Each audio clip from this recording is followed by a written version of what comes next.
Good morning. All right. And welcome to everyone to the Unitarian Universalist congregation of Grand Traverse. Indeed, feel welcome each and every one. Know that the complexity of our many differences brings an essential and deeply valued completeness to our beloved community. If there are visitors among us this morning, we would be happy if you would be willing to rise and introduce yourselves and let us know where you come from. So, good. We're all, well, maybe not so good. Anyway, no visitors next week.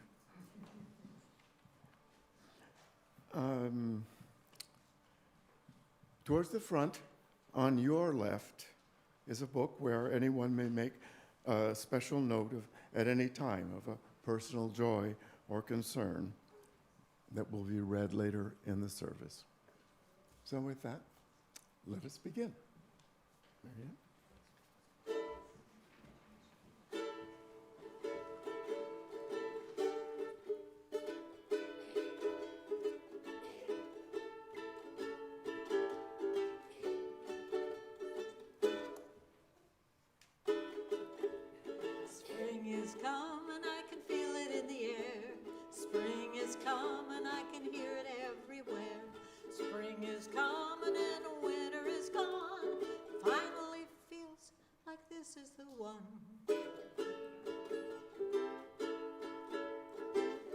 Don't get me wrong, don't misunderstand.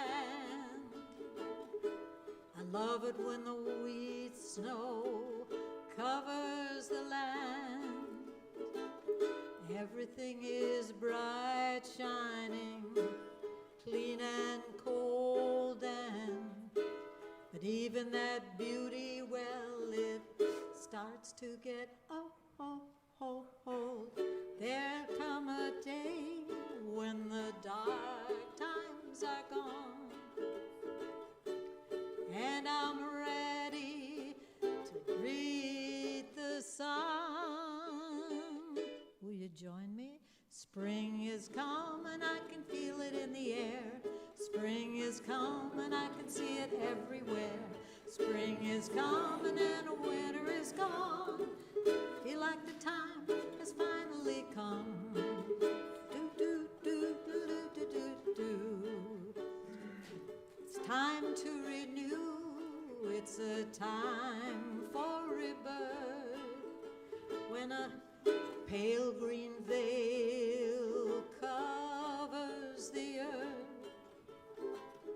flowers push through, showing pink and yellow, and that warm spring sun makes me feel so mellow. We feel a surge of joy from within. That's how it all begins. Here we go. Spring is coming, I can feel it in the air. Spring is coming, I can see it everywhere. Spring is coming and winter is gone.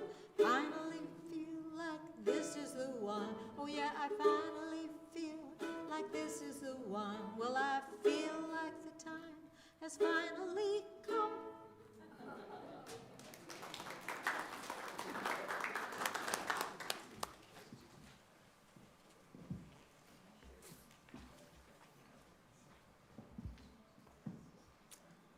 Welcome. This is a service I always look forward to because I learned something new about someone. Who would have ever guessed that Richard is a painter? Isn't it wonderful what we learn when we do creative arts? For the chalice lighting, we have a quote from Albert Einstein. A human being is part of a whole called by us the universe, but we experience ourselves, our thoughts, and our feelings as something separated from the rest, a kind of optical delusion of our consciousness.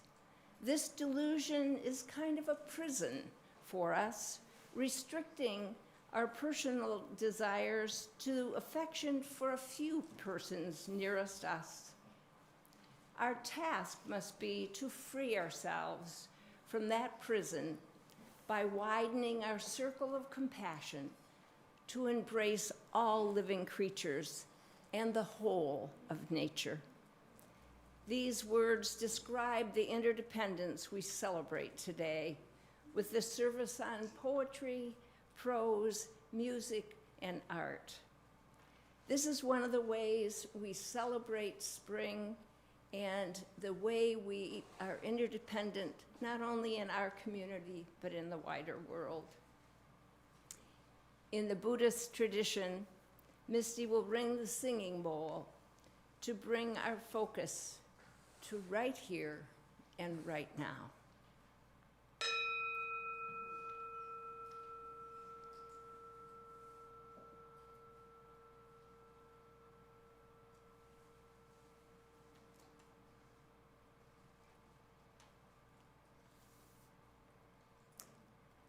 And during this service, we ask that you hold silence after poetry and music, and then we'll all applaud wildly at the end. The one exception is if the children perform, we get to applaud wildly. Thank you, and thank you for being here.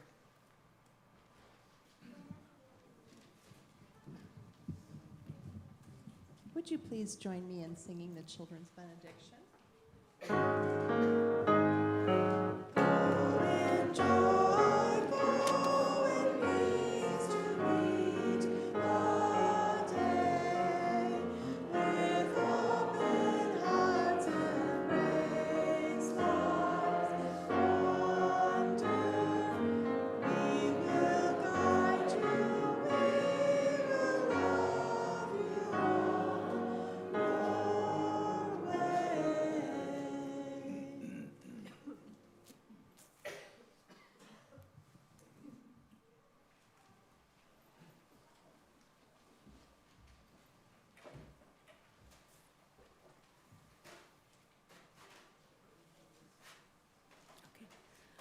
As a community working together, we support our center, the church, and our paid staff at the church.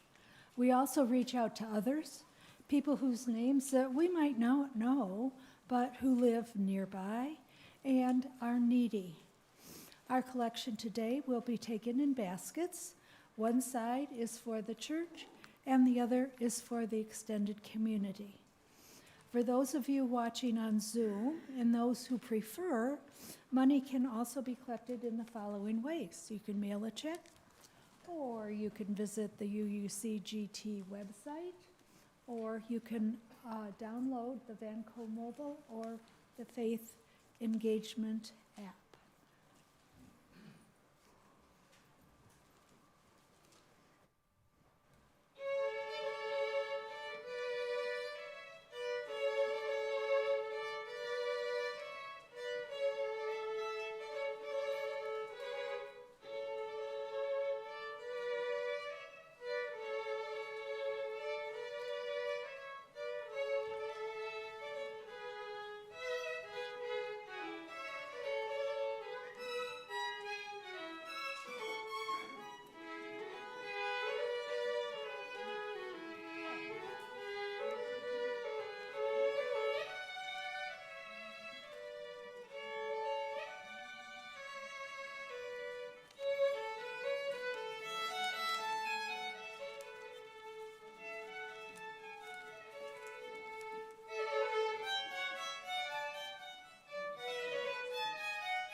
I'd like to add a joy this morning for that beautiful music. Wasn't that just lovely?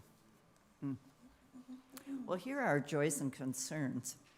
We, all of us, are a community, and we care about the joys of one another and the concerns that each of us has.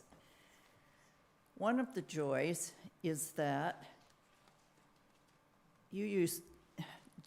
I'm going to leave that. I'm sorry. Let me divorce myself from that one.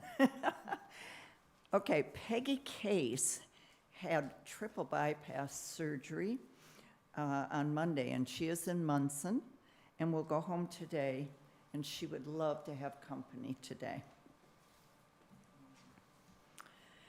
Misty Sheehan would like to thank all of you for your joys and your concerns and aid that she received during her most recent stay in the hospital.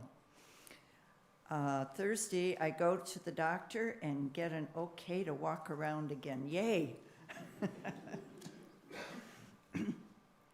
And one of our new joys here at UUCGT is that we have recently received a grant from Sacred Grounds of the Ensemble Institute, which partners with the National Wildlife Federation to administer the Sacred Grounds program all over northern Michigan. Sacred Grounds recognizes congregations, houses of worship, and faith communities who create wildlife habitat and actively link faith practices and caring for the environment and disseminate these practices throughout the community. Sacred Grounds is a national program open to all houses of worship of all faiths. OSABL provides financial and technical assistance to houses of worship that are interested in creating a native plant garden on their property or within their community. It's an excellent fit for UUCGT as we seek to protect and encourage the interconnected web of all existence inherent in our seventh principle. The Memorial Garden Committee, Green Sanctuary, and the Landscape Committee will all be a part of the design. Please stand if you serve on one of these committees. Let's recognize those people.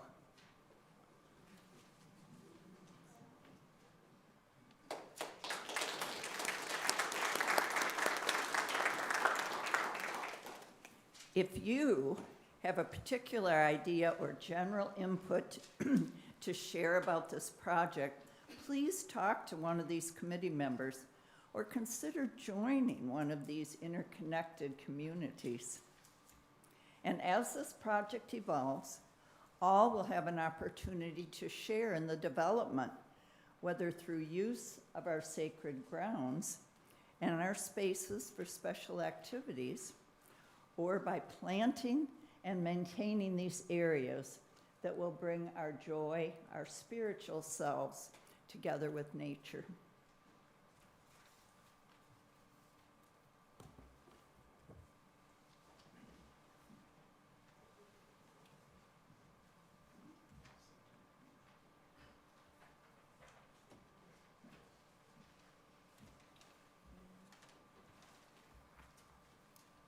I'd like us all to join in a responsive reading, a very short clip out of a long poem by Rachel Lindsay. So if we will join together, I'll research.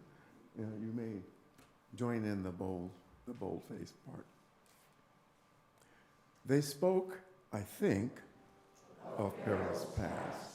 They spoke, I think, of peace at last. One thing I remember, spring came on forever. Spring came on forever.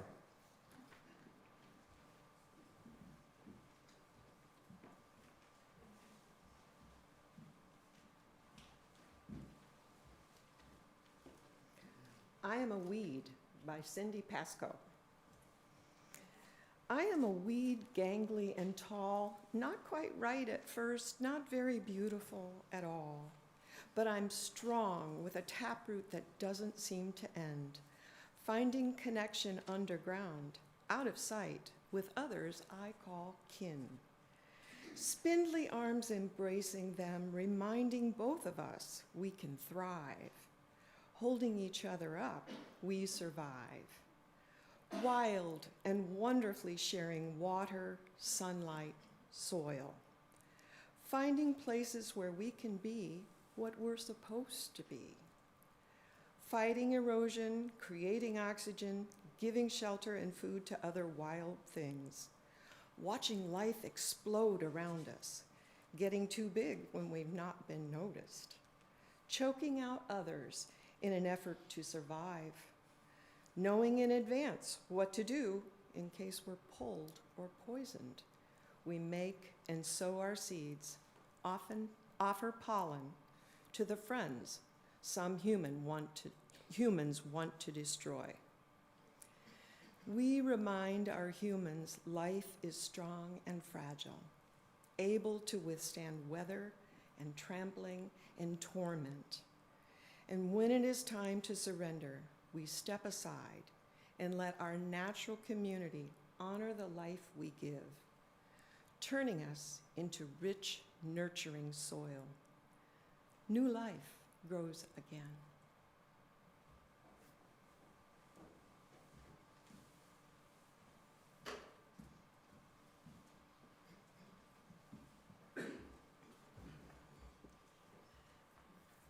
The Peace of Wild Things by Wendell Berry. When despair of the world grows in me, and I awake in the night at the least sound, and fear what my life and my children's lives will be, I go and lie down where the wood drake rests, and his beauty on the water, and the great heron feeds. I come into the peace of the wild things, who do not tax their lives with forethought of grief. I come into the presence of still water, and I feel above me the day-blind stars, waiting with their light. For a time I rest in the grace of the world, and am free.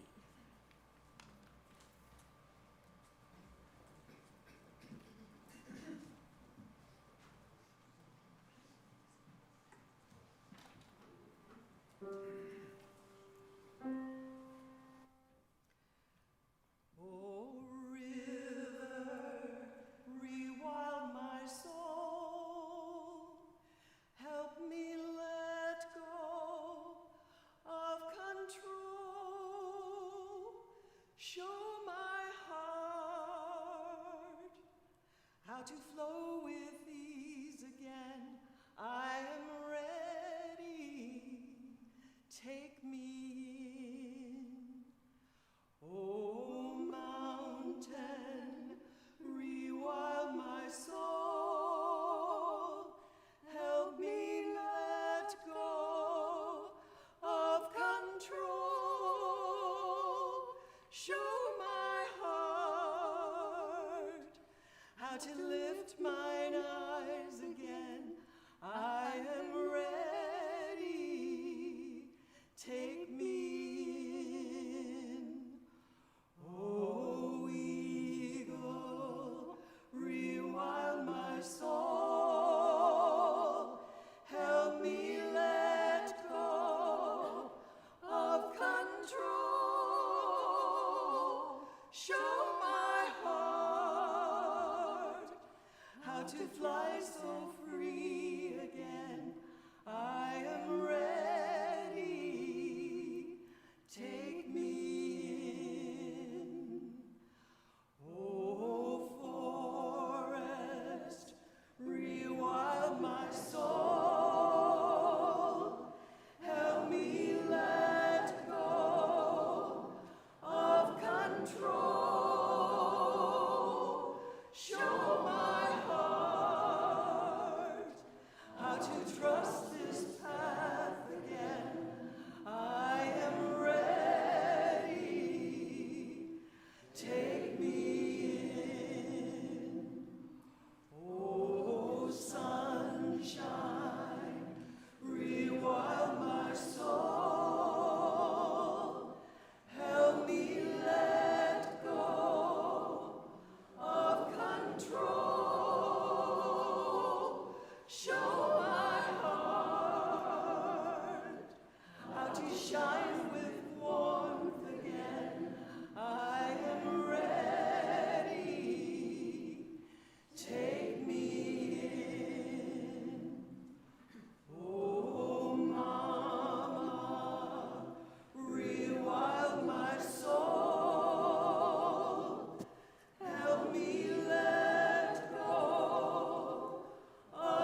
The Building of Greenwood Reservoir by Carol Ritter. The small islands of Greenwood Reservoir in the Upper Peninsula look so very charming, peaks of granite and green rising out of the lake in the deepest of forest. The reservoir was created long ago when a middle branch of the Escanaba River was seized for the construction of a dam and flooded out for the benefit of a mining company. Hordes of men, glad for the work, drove diesel-fueled backhoes and cement trucks. The river was slowly strangled by one crew as another crew constructed a dam alongside and prepared an alternative path to lead the river to when the time was right. The day arrived when the old river was suffocated until it twisted free and fled into the new raw channel, seemingly more hospitable at that point. As the water encountered the blockage of the dam, there was the confusion of obstructed water. Quickly, a compromise was reached where the water accepted its only exit into the free world. The back flooding began, and the terrain had no choice but to yield. The muskrats kept moving to higher ground. The squirrels had to abandon their favorite trees as water started to rise around their trunks. Deeper and deeper. It must have taken a long time for all those trees to die as the roots gasped for oxygen. As the tree trunks turned gray-green under the water, the fuzzy murk of what had been their leaves and needles became a playground for young fish. The elder fish must have been puzzled as the simple highway of life became a vast underwater forest of decaying lumber. They must have wandered far to the east and far to the west of their old, well-worn channel, exploring the dimensions never known before, dumbstruck, mouths opening and shutting in amazement, as the linear world of an ever-moving river became more of a mysterious ocean, growing deeper every day. By the time the tallest trees were submerged, the fish remembered no other life. Over time, walleyes replaced rainbow trout. Bluegill gangs took over the weedy edges, and powerboats revved up on weekends, ferrying picnickers and tent campers to new terrain, tiny, picturesque islands of Northwood's beauty. Nature is a most forgiving mother. Certainly she has suffered enough under the domination of her thoughtless two-legged children and is now deserving of our respect and tender care.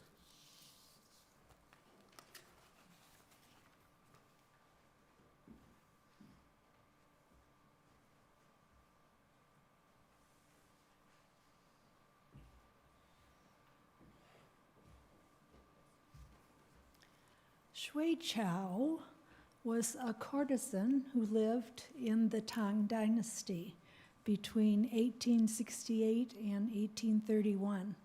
And she was known for her poetry. This is one called Gazing at Spring, number 1. Flowers bloom, no one to enjoy them with.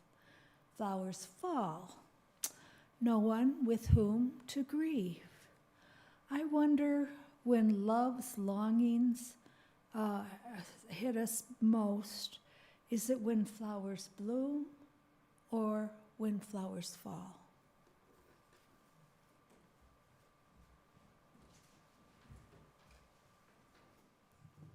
Would you please stand in body or in spirit and join me in singing O Beautiful Gaia? This is not found in our hymnal, so listen in and follow along as you feel that you're able.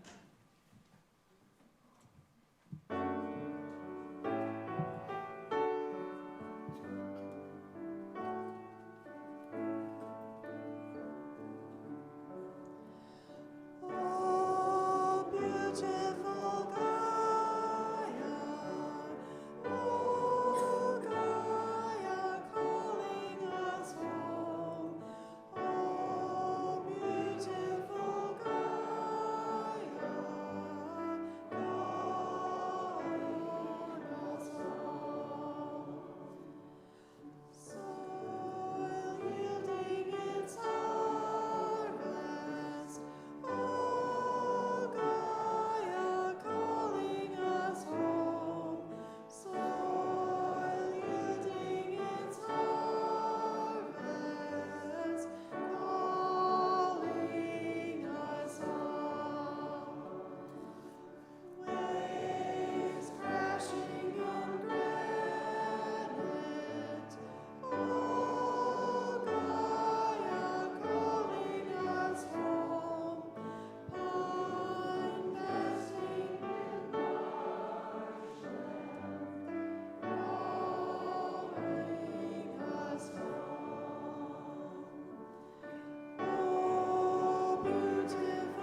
Spring 2024. Forsythia is blooming in spring warmth. The daffodils are lush. At the same time, our children starve in Gaza, and wars continue in Ukraine and Sudan. How are we to make sense of this? While nature continues to provide, we humans continue to do harm. Is this the right time to look forward to the cherry blossoms? The balance of joy and woe feels off. The joy of spring is immeasurable, and the horrors of human altercations are burdens too heavy to bear. The lilacs grace my alleyway soon. Tulips are offering up their gifts. The robins will be on endless searches to feed their young, while insects are awakening to the warmth of these days. In the midst of spring, Keith tells us about this one pale blue dot. And I wonder, can we as a species afford war anymore? The climate crisis is more than enough for us to face. But it is together that we must face these changes. And how do we love this day and all of nature and still see our world in disarray? Or is it our love for each other and for nature that hold potential for change?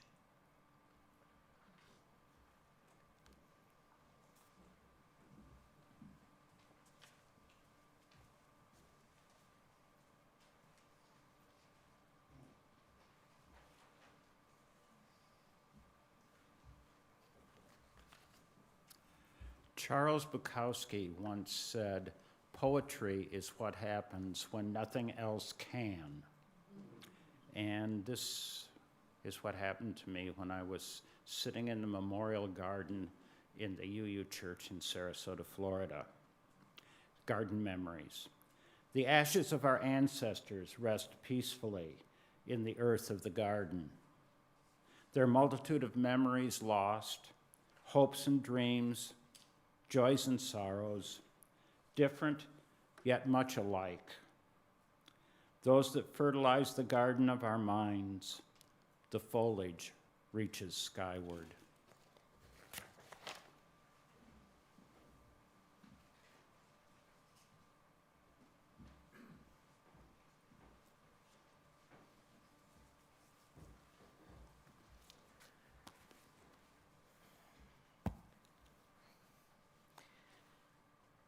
This reflection is adapted from a creative journal entry for Creativity Matters. There is a place where the sidewalk ends and before the street begins. In this quote from Shel Silverstein, the sidewalk serves as a metaphor for state of mind, a reminder to keep looking over the edge with wonder and curiosity. Please keep your curiosity close at hand as I share one glimpse of the gifts awaiting us where the sidewalk ends. Driving home southward along the East Bay, I typically take 5 Mile to Holiday Road, watching people bike and jog on the narrow strip of the Tart Trail between 5 Mile and the train tracks, until the trail leaves the road and darts off into the unknown beyond Neptune. In 7 years, my family had never walked this section of trail on the outer edges of our Travers solar system. From our car, the narrow route seems so exposed and inhospitable, just a pass-through on a way to somewhere else. So one morning, Ellie and I finally decide to try it. Venturing northward from a crumbling parking lot, we're surprised by what waits. Staghorn sumac, Brown-eyed Susans and red osier dogwood crowd the right edge of the trail. I spy Barbie pink sweet peas and then jagged mugwort. Behind Woodland Creek furniture, delicate orange jewelweed overhangs the boardwalk. Peppermint, escaped from someone's garden, grows along the toxic, bittersweet nightshade. On the other side, cattails line open water filled with darting minnows. We spot raspberry brambles and Jerusalem artichoke blooms, a moss-covered white willow, and creeping lichen. And I start to wonder just how many different plants and little ecosystems we will encounter. Just before the trail turns across the tracks, Ellie freezes. "Look," she breathes, just like in braiding sweetgrass. Purple asters are growing alongside yellow goldenrod in a mutually beneficial relationship that attracts more pollinators. And my eyes are attuned now, easily picking out new species, and I'm marveling at the lush, beautiful diversity of interdependent life here on the margins. Maples, red oaks, birches, cedars, and white ash, a fireberry hawthorn and black walnut heavy with fruit. Yes, there is road noise and speeding traffic and often little shade, but how could I ever have thought of this place as barren or inhospitable? At 5 Mile, the crumpling railroad fence is buried in lush waves of ripening wild grapes, intertwined with Virginia creeper turning scarlet. Western poison ivy with clusters of white fruit lurks below. Pops of color and shape announce other denizens. There's grape woodbine, plump milkweed pods, scarlet rose hips, bright orange American bittersweet, and the pale green of unopened wild 4 o'clocks. Glancing down after a car passes, I spy a hint of delicate yellow and white, toadflax, wild snapdragons. Here, there be dragons. In stepping past the borders of my known world, I've walked clean off the edge of my mental map, and I'm thick in the literal weeds. Gangly spotted knapweed and the spent spires of mullein and curly dock, gold moss stonecrop, smooth brome, south thistle, tansy, chicory, and bladder campion, choke and ground cherries, catnip, fleabane, and hoary alyssum, dying blooms of Queen Anne's lace.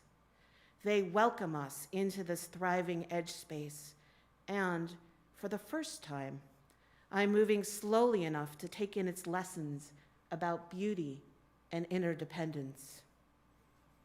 When I do, I remember that traditional English hedgerows teem with life, their narrow strips creating more edges or ecotones between different habitats, nurturing species diversity that allows the whole interdependent community to thrive. And here, along the fertile edges of this single mile of the Tart, in these spaces between where the sidewalk ends and the street begins, we've just encountered insects, birds, turtles, fish, frogs, and more than 50 different species of plants. Inescapably interdependent, life on this planet thrives in the margins because diversity and creativity flourish in the ecotones that border. They're welcomed at first by proximity and by chance, like the grapes and the Virginia creeper twining together along the fence, lingering together like goldenrod and asters, until community blossoms into new creative possibilities born out of beneficial entanglement. And when we lose sight of this gift, we cut ourselves off from any chance of welcoming in kinship's gifts. Kinship, like creativity, needs us to mess about on the edges, finding inspiration in chance proximities, cultivating the seeds of possibilities carried in by the wind or passing birds.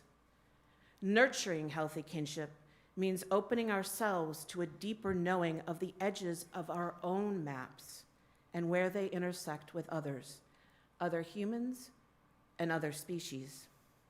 Calls us to practice lingering at our borders despite some discomfort, so we may welcome in the strange and new with curiosity and wonder. Each time we do, we opt for something more than just existing alongside each other in the guarded, uneasy tolerance practiced where the trail abuts the road.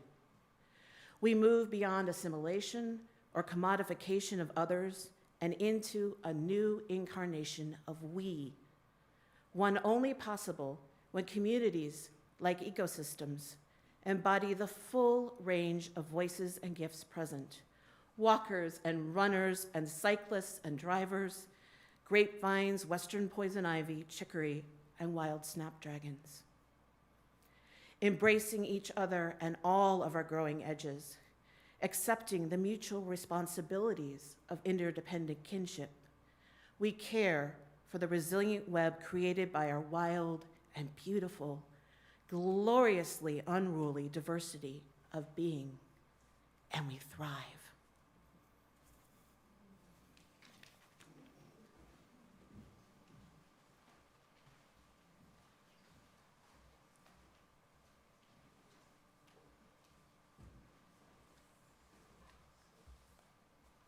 Interdependence has been quite a theme this month.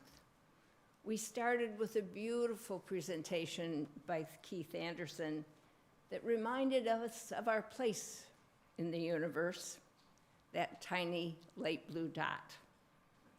He suggested that we take good care of that tiny blue dot, as well as each other.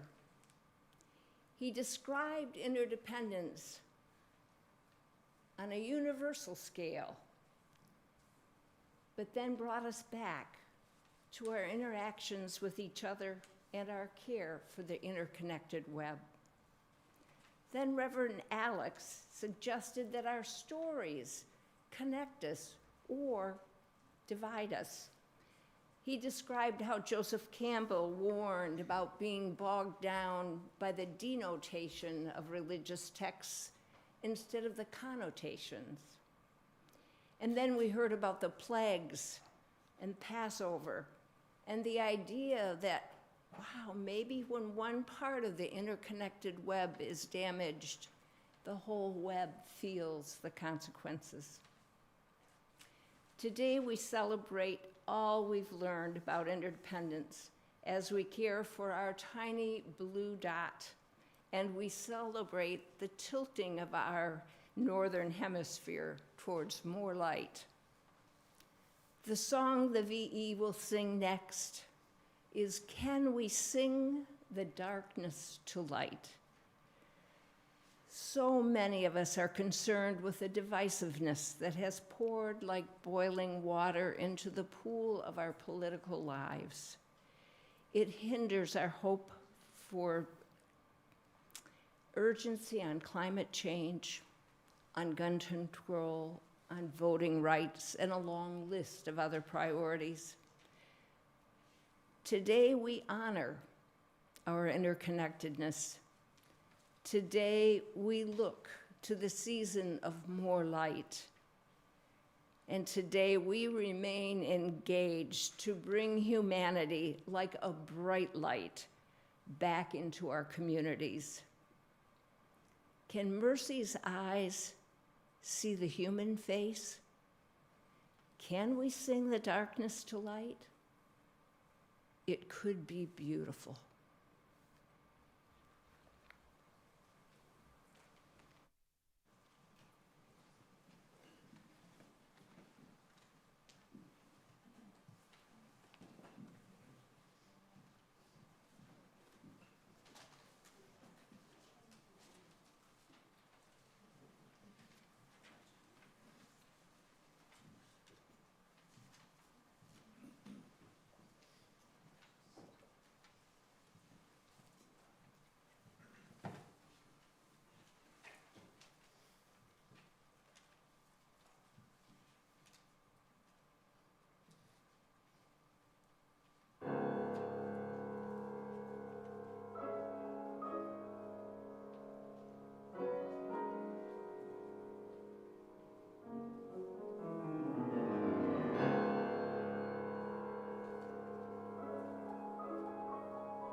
I will now release the flame with this ancient Celtic community blessing.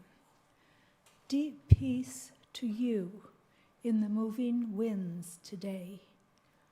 Deep peace to you in the growing of the earth today. Deep peace to you in the warmth of the sun today. Deep peace to you in the flowing waters today. Deep peace to you in the light of the stars today. Deep peace to you.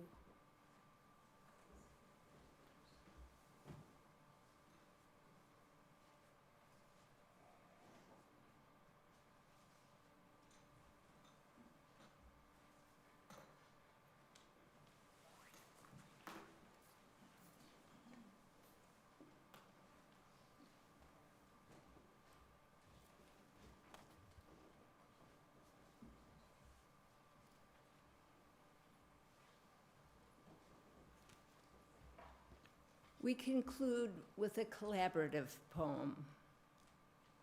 So very charming, peaks of granite and green rising out of a lake in the deepest of forests. Oh, forest, rewild my soul. Spring is coming. Can we sing the darkness to light? I wonder when love's longings stir us most.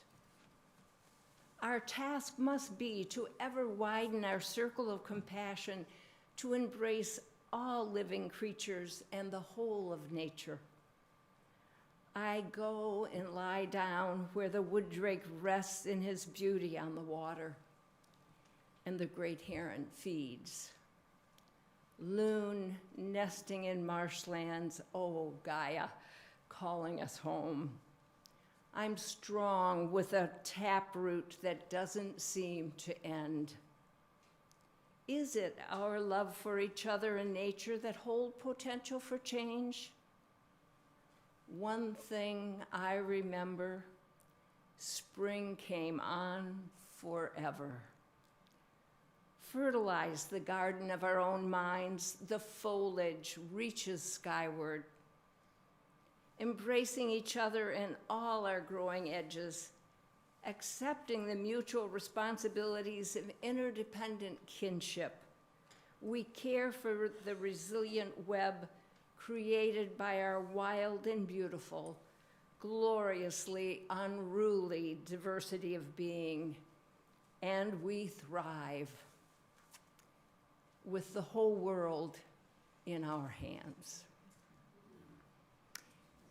Let's applaud everybody.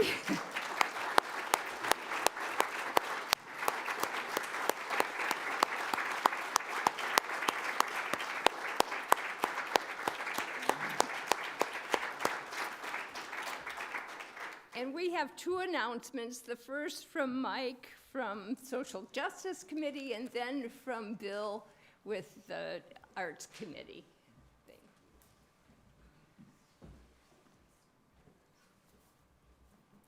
I'm going to jump in before Mike because I'm very remiss with all my different notes for joys and concerns today. And Jan Zerbel submitted this joy. Today is the birthday of a man who works tirelessly for social justice and leads and inspires us to do the same. I hope you will join me in wishing a happy birthday to Mike Radke.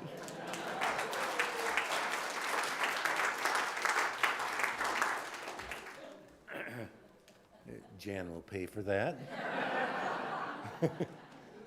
The Social Justice Action Committee is proposing a resolution for the entire congregation.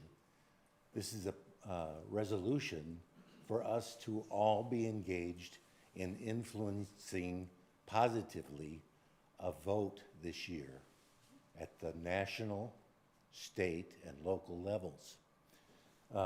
Members of the congregation should have received this morning email inviting you to cast your votes. You can do it very easily by following the directions on that email. or Jan will be at the Social Justice Action table today with paper ballots for those of you who wish to cast a paper ballot. So please, everybody vote, because we need a quorum to have a decision rendered. Thank you.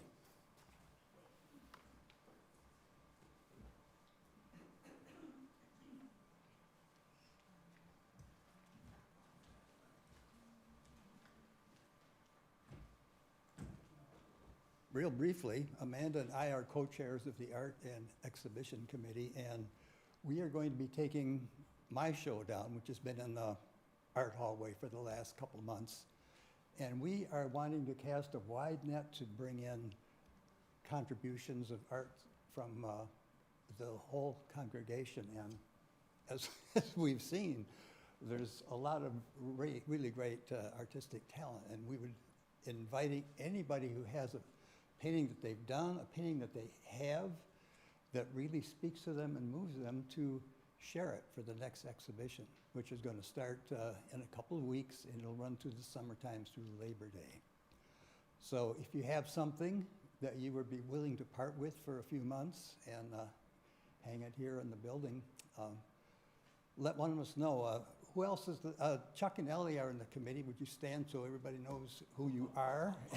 People, I guess we know who Chuck and Ellie are, but just contact anybody in the committee that you would like to, and get some of that art to us. We'll bring it in a couple of weeks. We'll have our meeting to hang it will be on the 16th of May. So get it to us on that day if you can, or close to that date, and we'll see what we have. I'm looking forward to seeing a lot of beautiful work. Thank you.